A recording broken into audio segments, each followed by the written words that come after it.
Hello, my name is Tiffany Higgins, and I will be teaching you about initiatives, referendums, and how they relate to the Arizona Constitution.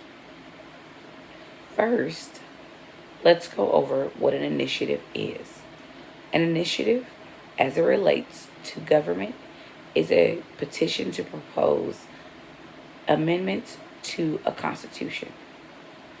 In Arizona, this is sort of what it is, but the Arizona Constitution has given its citizens the power to make changes to the Constitution without going through the legislative branch.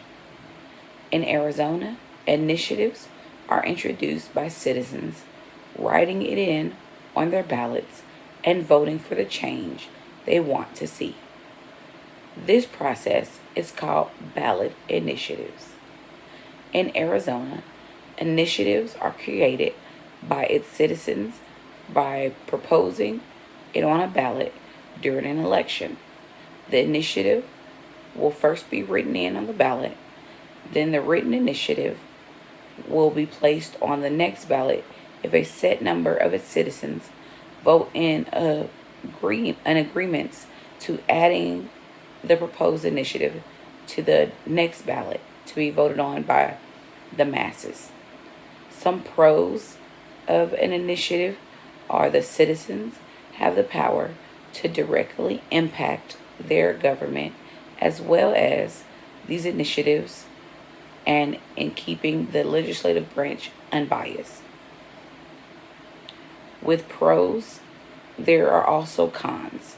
Some of the cons to initiatives are that this could lead to poorly drafted laws.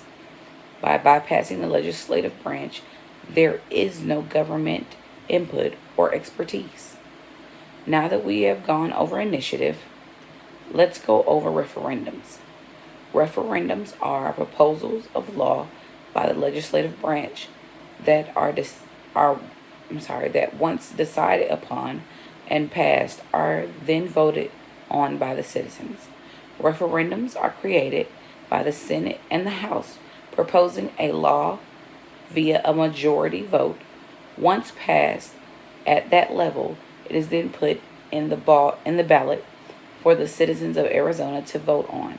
Some pros of referendums are created by members of the legislative branch and tend to reflect the needs of the majority of its citizens.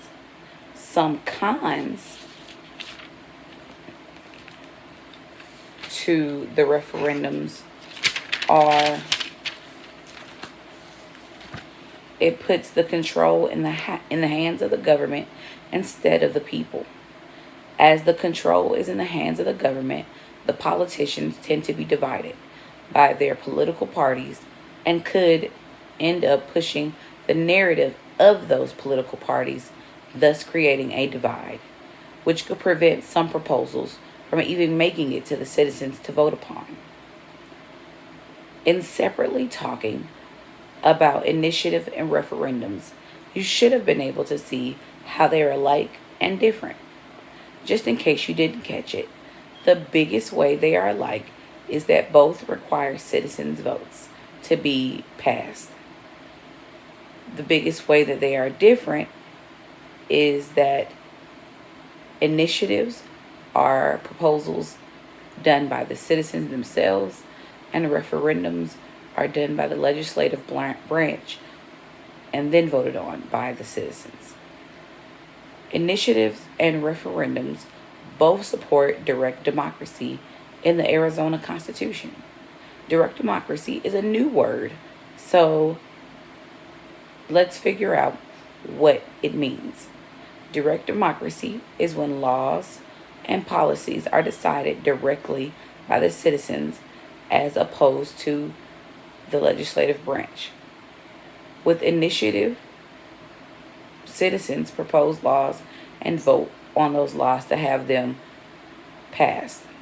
That is direct democracy.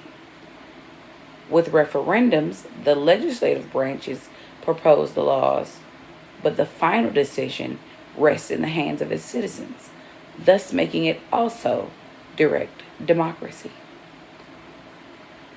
Based on all of this information, it seems that Arizona and the Arizona Constitution want their citizens to be as involved in the rules, policies, and laws as possible. As a Georgian, I think this is pretty cool. I hope you learned a lot of information, and I thank you for your time.